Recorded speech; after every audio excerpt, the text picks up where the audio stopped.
ఇప్పటికీ ఎండుమిర్చిలు ఫ్రెష్గానే ఉంటాయేమో అని అనుకున్నా. మా మమ్మీ తొడుమలు తీస్తుంటే కొన్ని చెక్ చేసిన, మొత్తం మట్టి మట్టి ఉంది. సో నేనైతే కడగమని చెప్పిన, బాగాలేవని.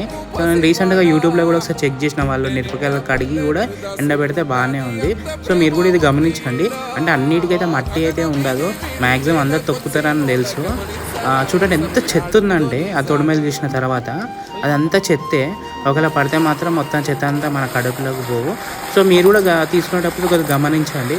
ఎండాకాలం అయితే ఏం కాదు, కానీ అదే వానాకాలం తీసి పట్టిస్తే మాత్రం మిరపకాయలు ఎండవు అండ్ అది బాగుండవు. సో మా మమ్మీని కడగమని అయితే చెప్పిన, మంచిగా నీట్గా కడిగింది. చూడండి లాస్ట్లో ఎంత ఏమంటారు డస్ట్ ఉందో మీకు లాస్ట్లో కనబడుతుంది.